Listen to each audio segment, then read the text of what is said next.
iyi ni radiyo BBC gahuza miryango ivugira i Londres kuri metero 19 25 31 na 41 no ku mirongo ya FM mu karere k'ibiyaga bigari no kuri internet kuri bbcgahuza.com.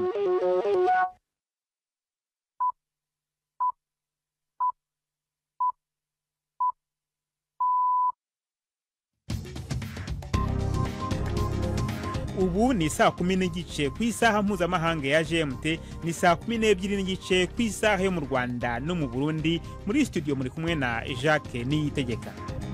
Izi ni ingingo z'ingenzi zigize aya makuru. Hari impungenge ku cyuka kibi mu bucuruzi hagati y'Ubushinwa na Leta Zunze Ubumwe za Amerika kigiye kwiyongera mu gihe Ubushinwa butangiye kwishyuza amahoro ku bicuruzwa biva mu buhinzi byo muri Amerika mu rwego rwo kwihimura. Murumva kandi umusore w'umunyarwanda ukora imashini zisudira zikoresha amashanyarazi n'amazi. Izi postas zisanzwe urumva ko n'imbere habarimo ibyuma birabyuma rero bibasha gukonsoma. Iyo tumetse bura ku mashanyarazi nimba gukoresha umuriro w'amafaranga igihumbi kuri imashini yanjye. Iyi ni umuriro w'ibyo gukoresha enda umunsi umwe. Ashobora gushyira umuriro w'igihumbi akayokoresha icyumweru kirenga. Muri Cote d'Ivoire ibiryo gakondo byitwa tieke bikomoka ku myumbati yinitse biri ku rutonde rw'umurage ndangamuco w'umuryango w'abibumbye, bifasha cyane abagore kwiteza imbere. Tubafitiye n'ikiganiro cy'urubuga rw'imikino. Muri iyo mwese ikaze muri amakuru yo kuri wa mbere, turi ku itariki ya 10 z'ukwezi kwa gatatu.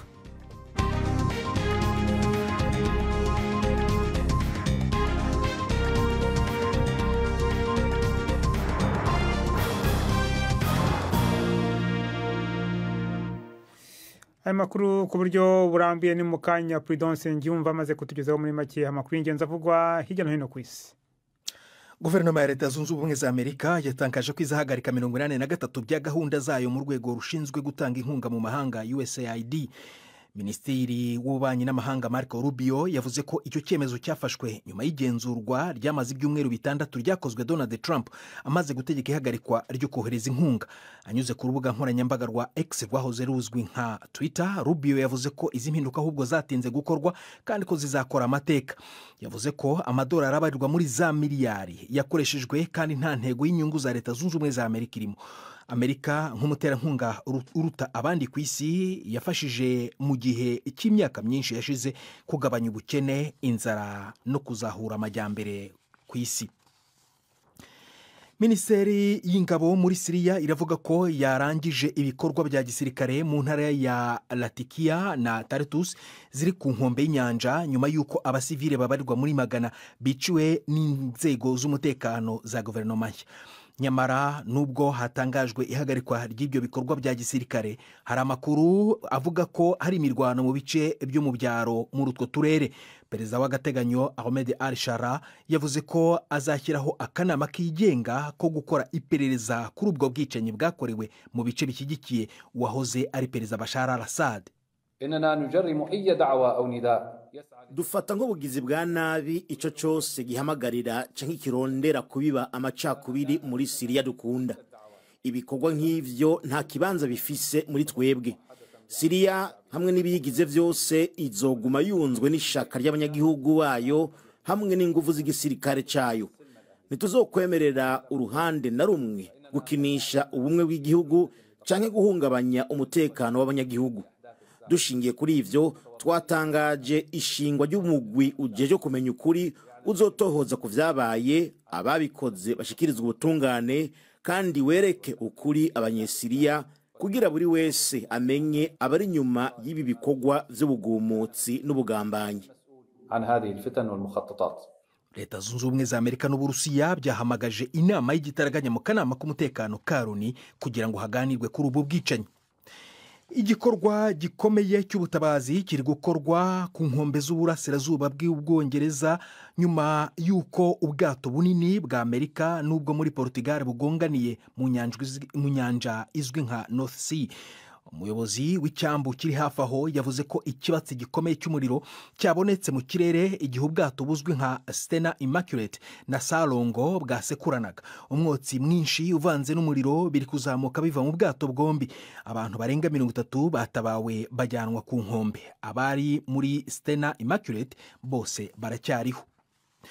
umuyobozi w'umuryango w'ibihugu bikora ubutabaranyi mu rwego rwa gisirikare mu Burayi na Amerika OTAN aravuga ko uyu muryango utazemera ko haba icyuho mu rwego rw'umutekano muri Bosnia ahakomeje kuvugwa izamuka ry'ubushyamirane mu duce twiganjemo ba nyamwinshi b'abaserbe bashaka kwitandukanya n'ahandi hose ku gihugu. Igihe yari mu murwa mukuru Sarajevo, Mark Rutte yavuze ko atazemera ko amahoro yagezweho mu buryo bukomeye ashyirwa mu kaga. Nibyo impungenge z'ikibazo cy'umutekano ndazumva, ariko reka ibintu bisobanuke.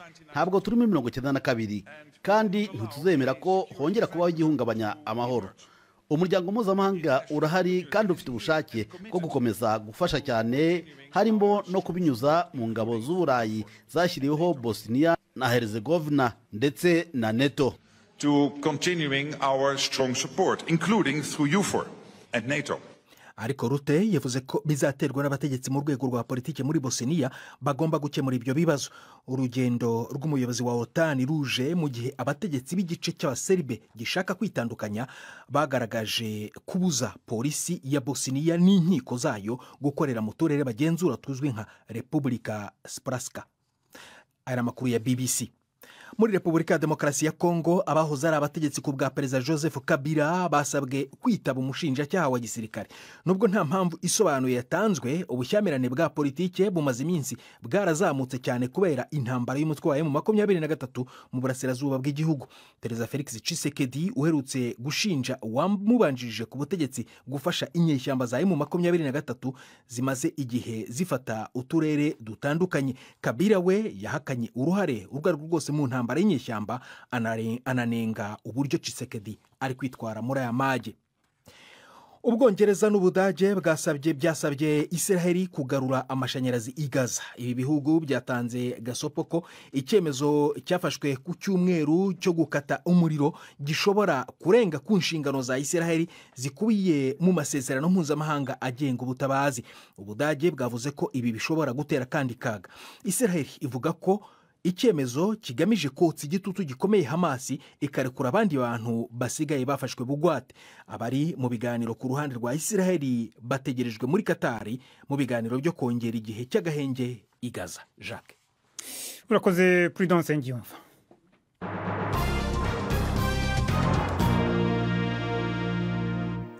N'amakuru ku buryo burambuye reka tuyahere kwerekeranye n'ubukungu. Hari impungenge ku cyuka kibi mu bucuruzi hagati y'ibihugu bibiri ku isi bifite ubukungu bukomeye kurusha ibindi kigiye kwiyongera mu gihe Ubushinwa butangiye kwishyuza amahoro ku bicuruzwa biva mu buhinzi bwo muri Amerika mu rwego rwo kuhimura, kubera ko Perezida Donald Trump aherutse kuzamura amahoro ku bicuruzwa biva mu Bushinwa.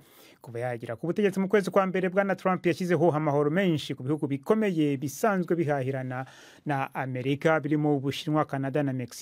Avuga ko byananiwe guhagarika bimukira binjira muri Amerika mu buryo butemewe n'amategeko ndetse n'ikiyobyabwenge cyica cyane cyitwa fentanyl. Ni inkuru ya Laura Bika mugezwaho na Robert Patrick Misigaro. Amakuru ya mbere y'Ubushinwa yo ku rugero rwa 10 na 15 kwijana ku bidandazwa vya Amerika nk'inyama z'inkoko, iz'inka, iz'ingurube, ingano hamwe na soya yatangiye gushigwa mu ngiro uno munsi. Beijing yasubirije Amerika mu ndumane nyuma yaho Bwana Trump agwirije na kabiri amakori ku bidandazwa vy'Ubushinwa agashika ku 20 kwijana. Ubushikiranganje bw'Ubushinwa bujejwe imigenderanire n'amakungu bwabandanije kwihagarara ko kandi bwarahiye ko buzohangana gushika ku iherezo ry'ingwano y'urudandaza canke iyindi ngwano iyo ariyo yose na Leta Zunze Ubumwe za Amerika. Izi ngingo zo gusubiriza mu ndumane ziraza gukora cyane ku turere two mu vyaro ahagwiriye abashigikiye Trump, ariko Beijing iracafise inyifato isa no kwigumya kugira hashobore kuba ibiganiro na Washington. Inkuru ya Laura Bika. Reka tujye mu Rwanda ho umusore Dani Kwizera amaze gushyira hanze imashini isudira, avuga ko igiye kugabanya cyane ikiguzi cy'amashanyarazi yakoreshaga. Uyu musore usanzwe akora akazi ko gusudira avuga ko igitekerezo cyo gukora iyi mashini yayitewe n'igiciro cy'amashanyarazi kiri hejuru cyamubangamiraga mu mwuga we. Ni imashini ikoresha amashanyarazi ariko akunganirwa n'amazi, bikaba bitumye igiciro cy'umuriro yaguraga kigabanuka ku rugero rwa 50%. Nyuma yo kubona imashini ya mbere ikora neza, Kwizera ngo yatangiye kuzikora mu bucuruzi ku buryo hari izimaze kugera ku isoko kandi ngo zikaba zinashimwa n'abazigura. Umunyamakuru wacu Jean Claude Mwambuta yaramusuye ategurira inkuru ikurikira. ahandi ni mu murenge wa Kigabiro w'akarere ka Rwamagana, naho iyo mwumva ni imashini isudira, ni ukuvuga ifatanya ibyuma bitandukanye. Iyi ni imashini yakozwe n'umunyarwanda Dani Kwizera ukomoka mu karere ka Rwamagana. Ni imashini itangaje kuko ikoresha umuriro w'amashanyarazi n'amazi icyarimwe, mu gihe izisanzwe zikoresha ingufu z'amashanyarazi gusa. Ubwo namusuraga mu karere ka Kigabiro, Kwizera yansobanuriye uko iki gitekerezo cyaje. Nsoje kwiga nashatse kuba nagura imashini, ariko mbona imashini ziri ku isoko zihenze. Icyo gihe imashini yari ihendutse yaguraga 250, mbona n'amafaranga ari hejuru ntabasha kubona. Sinzi ko nashubije ubwenge nyuma, nsanga hari isomo twize toronkome muri chemistry, ndavuga nti ko nta buryo umuntu ashobora kuba yakifashisha buriya buryo twize toronkome, nkaba nabutekerezaho ubwo noneho nkaba nabushyira muri pratique. Ntangira kuyikora, abantu baturage bati ni ibiki, ati dani noneho ibintu yakoze. Iminsi igisha noneho ntangira kubona abantu batangira kumbwira ati ko twebwe nibwo batangiye kunsaba ko nabagurisha kuri za mashini. Imashini zisudira zisanzwe zikunze gutumizwa mu mahanga, zikaba zikoresha ingufu nyinshi z'umuriro w'amashanyarazi kubera ibyuma byinshi bizikoze. Kwizera we ngo yavumbuye uburyo bukoresheje amazi aho kuba insinga zisobekeranye, ibi bigatuma umuriro ugenda ari mukeya. Izi postas zisanzwe urumva ko n'imbere haba harimo ibyuma, biriya byuma rero bibasha gukonsoma umuriro. Wacumetse buriya ku mashanyarazi, nimba ukoresha umuriro w'amafaranga igihumbi kuri imashini yanjye, iyi niba umuriro wo gukoresha yenda umunsi umwe, ashobora gushyira umuriro w'igihumbi akabakoresha icyumweru kirenga. Byumvikanisha yuko rero nimba mu cyumweru ukoresha umuriro w'ibihumbi wenda 10, ushobora gukoresha umuriro w'ibihumbi 2, ya mafaranga yanduka wayakoresha mu kwiteza imbere. Kwizera watangiye ashaka gukemura ikibazo cy'umuriro wamuhendaga, ubu yatangiye gukora imashini nyinshi ku buryo yabibonyemo n'ishoramari. Imashini yatangiye akora ku buryo buciriritse, yaje gushimwa n'abatari bake. Kuri ubu uyu mugabo w'imyaka 30 akavuga ko amaze gucuruza izisaga 80 kandi zose ngo zikaba zikora neza. Emmanuel Mutabazi ni umugabo ukora akazi ko gusudira muri aka karere ka Rwamagana.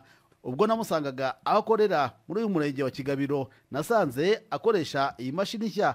Iyi ngiyi ngenda yikoresha, hari n'izindi naguriye abana nagiye nigisha bakoresha mu byaro gutyo, kandi nta kibazo kiba kirimo, ndanabasura bakabona nta kibazo pe. Nyuma y'imyaka 3 atangiye kugerageza iyi mashini, Kwizera avuga ko yishimira intambwe imaze gutera. Narishimye numva ngeze ku nsinzi, ariko uyu munsi nsigaye numva mfite ibyishimo birushijeho cyane, kubera yuko ibyo nakoze numva ko bigiye kungira akamaro ngenyine, birimo kugira akamaro n'abandi benshi. Kuko nshye ko umuntu akambwira ngo wazanye igisubizo cyiza, turimo turiteza imbere, ibyo numva binshubijemo imbaraga, bikantera imbaraga nyinshi. Amaze kugurisha izisaga 80, buri imwe ayishyuzaho ibihumbi 50 by'amafaranga y'u Rwanda. Kuri ubu ngo yatangiye ubushakashatsi bwo gukora imashini igezweho igaragara neza. Kuri ubu ari mu bahugurwa ahabwa n'umushinga Hanga Hubs wa Leta y'u Rwanda ugamije gufasha abiganjemo urubyiruko guhanga udushya. Jean-Claude Mwambutsa, BBC Gahuzamiryango mu karere ka Rwamagana. Mukomeje kumva BBC Gahuzamiryango, muradukurikira kandi kuri Kisoro FM mu majyepfo ya Uganda.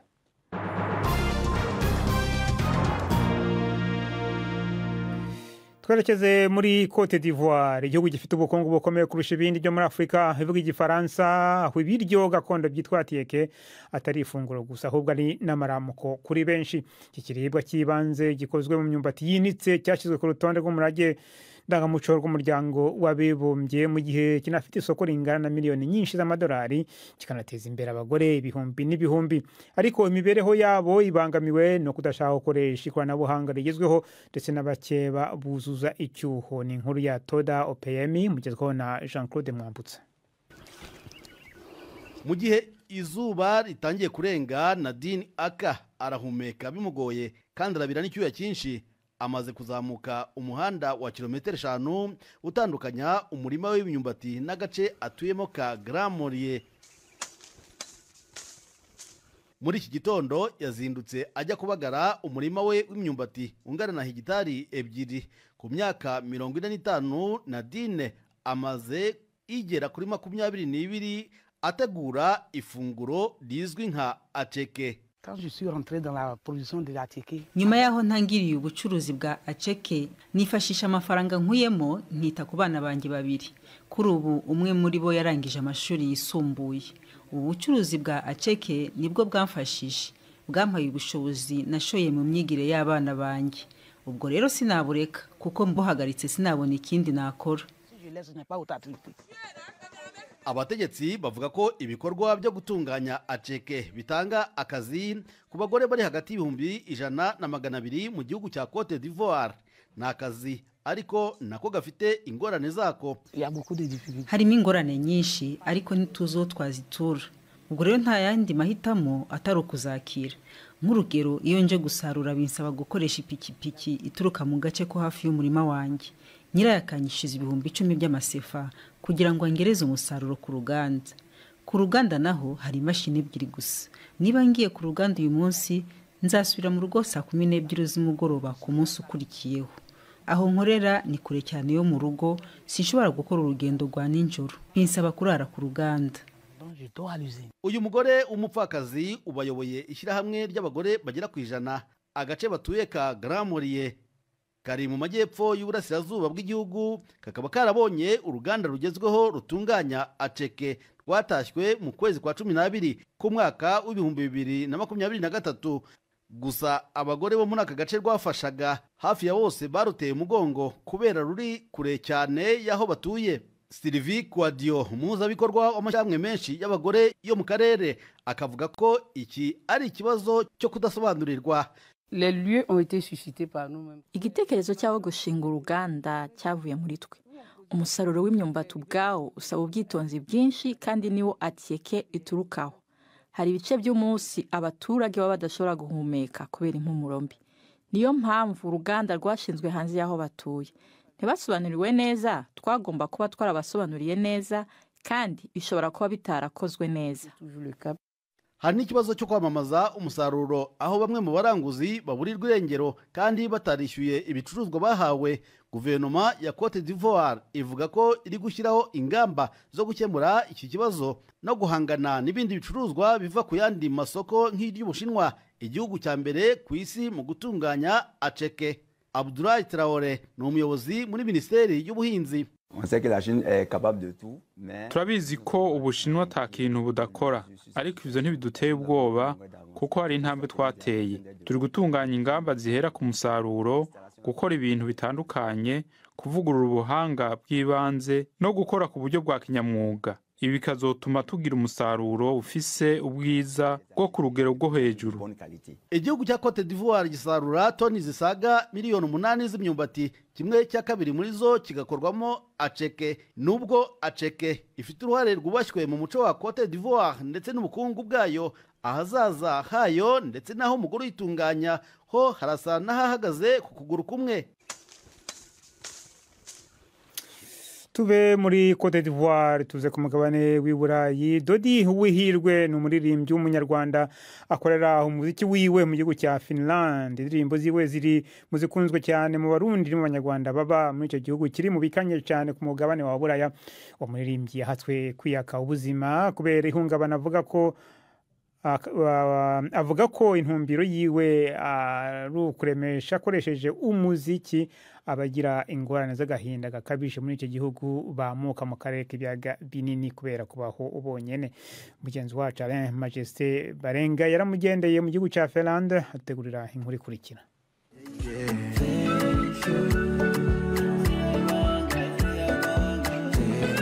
Gitari ni imwe mu ndirimbo zikunzwe cyane mu Banyarwanda n'Abarundi baba muri Finland.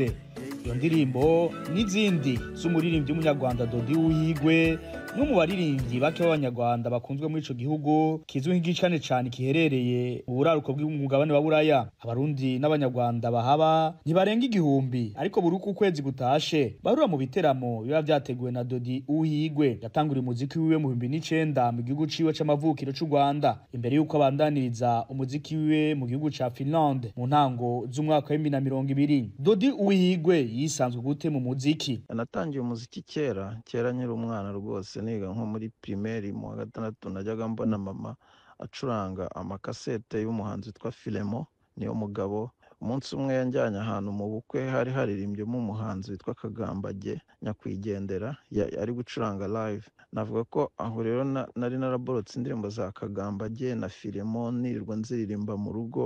Nyuma rero twari duturanye n'umuntu w'icyamamare w'umunyamideli witwa Dadide Maximo, kuko yakoraga kuri radiyo. Rero twashinze itsinda, njye n'abandi bahungu babiri nanjye wa gatatu dukora itsinda. Aje rero kudufasha atujyana muri studio yitwa TFP, ndabyibuka dukora indirimbo imwe, nuko ninjiye muri studio bwa mbere.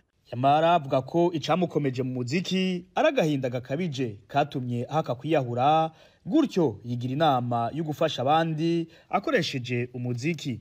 Akenshi rimwe na rimwe iyo nkatwe tuba twaraje gutura muri bino bihugu, iyo ukihagera usanga ushobora kugira ikintu kimeze nk'ihungabana cyangwa se nk'agahinda gakabije, ukaba wakwiheba rimwe na rimwe, cyane ko nanjye ndabyibuka nkigera hano ko numva ndiheba ku buryo ariho natekereje kuba nakwiyahura. Nibwo bwa mbere nari mbitekereje, ariko kubera umuziki nyine igihe kinini nabaga ndi kwandika indirimbo, ntekereza icyo ngomba gukora, ntekereza ubutumwa ngomba gushyira mu ndirimbo zanjye, wasangaga umuziki ari nka terapi umfasha. Umuziki rero ushobora gufasha umuntu mu buryo bwa terapi no kuruhuka mu mutwe. Ubu akaba asanzwe ari bitumwa ko mu biteramo cyane cyane by'abanyafrika mu gihugu ca Finland. Iyo rero hari igitaramo cyateguwe usanga abantu baza, akenshi usanga biba byateguwe na sosiyete y'abanyarwanda iri hano, cyangwa se n'abarundi cyangwa n'abanyakenya cyangwa n'abagande. Iyo rero bantumiye ngerageza kuririmba indirimbo zanjye, kandi biba ari ibintu byiza ko usanga abantu baba bataherukanye bakongera guhura bakishima, ukabasusurutsa mu ndirimbo. Eka mbere n'abamuka mu karere k'ibiyaga binini baba muri ico gihugu barashingira intahe ibikorwa vyiwe. Hervé Kabushemeye ni Umurundi aba Helsinki, umugwa mukuru wa Finland. Dodi n'umuririmbyi dukunda cyane no muri Finland. Murabona ngaha harakanye, turabona n'umuntu yoduteramisha. Abazungu bari ngaha, indirimbo twumva kenshi n'iz'abazungu, nabo bifitiye ritme idahuye n'imico yacu, bararirimba tukumviriza, ariko tuba dukumbuye nako kantu k'iwacu n'ubwo rurimi rwacu, ururimi dushobora kumva, kuko umuziki w'ahandi w'iwacu ubisakaranga k'iwacu turawukumbura cyane ino.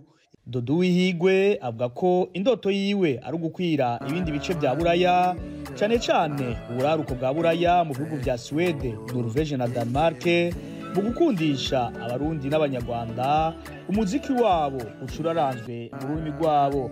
Helsinki muri Finland, Alain Majesté Barenga. Umuririmbyi Doni Uwihirwe, BBC gahuza miryango, saa 12:52 ku masaha mu Rwanda no mu Burundi.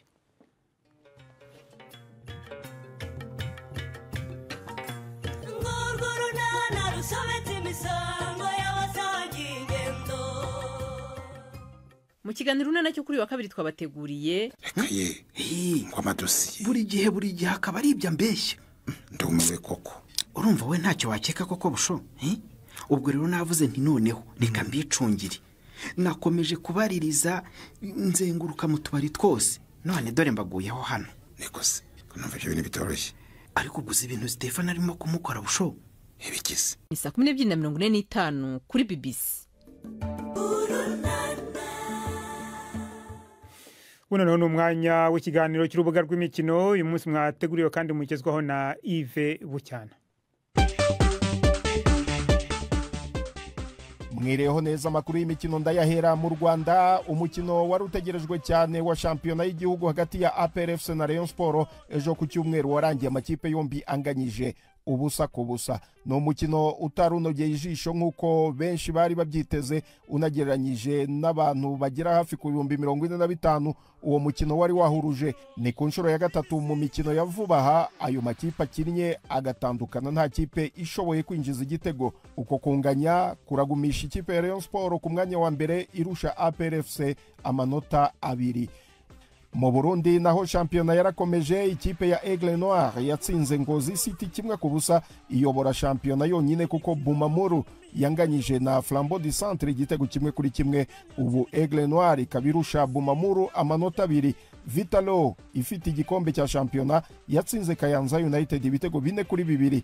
Rukinzo itsinda Le Messager Ngozi ibitego 2-1, naho Musongati itsinda Interstar ibitego 2-1. Musongati yahise iza ku mwanya wa gatatu n'amanota 42.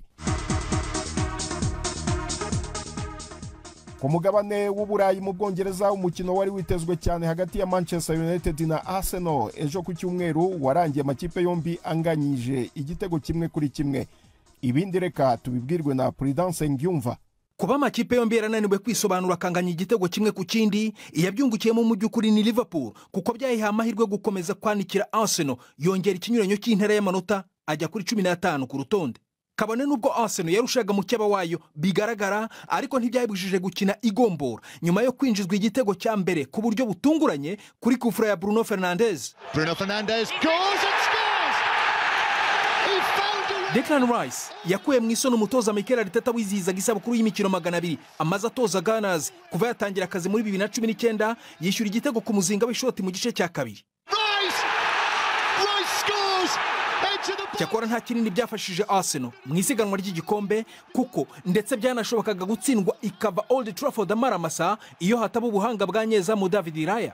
Hagati aho inota rya Manchester United icumbagira bikomeye muri shampiyona ryayikuye ku mwanya wa 15 ijya kwa 14. Liverpool yatsinze Southampton yaheze ku mwanya wa nyuma 3-1 birimo penalty 2 za Mohamed Salah. Ni mu gihe Chelsea yigobotoye Leicester Stamford Bridge ku kaburembe 1-0 cya myugariro Marc Cucurella, naho Tottenham igombora ibitego 2 yari yatsinzwe na Bournemouth umukino urangira zinganya amanota. Manchester City irangamijwe no kurangiza shampiyona mu myanya 4 ya mbere yo yatsinzwe na Nottingham Forest 1-0. Umunsi wa 28 wa Premier League urasozwa na West Ham yakira Newcastle muri iri joro. Urakoze cyane Prudent.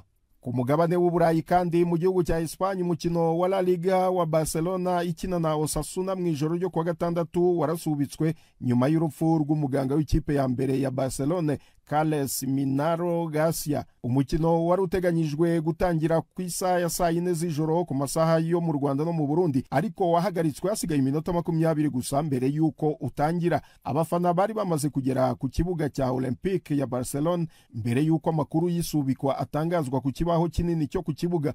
Hagati aho ejo ku cyumweru Kylian Mbappe na Vinicius Junior bahesheje intsinzi ikipe ya Real Madrid ibitego 2-1 itsinda Rayo Vallecano. Real yahise ifata Barcelona ku mwanya wa mbere banganya amanota. Ikipe ya Atletico Madrid yo yatsinzwe na Getafe ibitego 2-1. Nsoreze muri tennis, Novak Djokovic yatsinzwe bwa gatatu yikurikiranya ubwo ku munsi w'ejo yatsindwaga n'Umuholandi Botic van de Zandschulp. Djokovic yatsinzwe mu cyiciro cya kabiri cy'irushanwa rya Indian Wells ku manota 6-2, 3-6 na 6-1 n'uwo mukinnyi uri ku mwanya wa 45 ku isi kuva yatsinda Carlos Alcaraz muri kimwe cya kane kirangiza muri Australia Open. Djokovic w'imyaka 37 yatsinzwe na Alexander Zverev muri kimwe cya kabiri kirangiza mu mikino ya Australia Open. Matteo Berrettini idoha na Van de Zandschulp mu mukino w'ejo muri Indian Wells. Djokovic wibitse ibikombe bya Grand Slam 24 yegukanye igikombe kimwe gusa umwaka ushize, harimo na zahabu. Yaranyotewe cyane y'imikino Olympique. Ayo niyo y'imikino nabahitiyemo uyu munsi. Gendi Yves Bucyana. Ikiganiro cy'imikino kuri BBC South America. Urakoze Yves Bucyana ndetse na Prudence Ngyumva muri makuru y'imikino. Mu kubasezera nababwira ko mu makuru avugwa harimo ko hari impungenge ku cyoka kibi mu bucuruzi hagati y'Ubushinwa na Leta Zunze Ubumwe za Amerika, kikaba kigiye kwiyongera mu gihe Ubushinwa butangiye kwishyuza amahoro ku bicuruzwa biva muri Amerika byo mu buhinzi mu rwego rwo kwihimura. Naho mu karere muri Repubulika ya Demokarasi ya Kongo, abahoze ari abategetsi ku butegetsi bwa Perezida Joseph Kabila basabwe kwitaba umushinjacyaha nshinjabyaha wa gisirikare nubwo nta mpamvu isobanuye yatanzwe ubushyamirane bwa politiki bumaze iminsi bwarazamutse kubera intambara y'umutwe wa M23 mu burasirazuba bw'igihugu. Perezida Felix Tshisekedi yaherutse gushinjwa mubanjije ku butegetsi gufasha inyeshyamba za M23, hanyuma Kabila we yahakanye uruhare muri ntambara. N'amakuru yahagarariwe na Mark Niyonkuru. Mwakoze cyane guhitamo BBC Gahuza Miryango. Amakuru yacu arakomeje ku rubuga rwacu rwa internet bbcgahuza.com.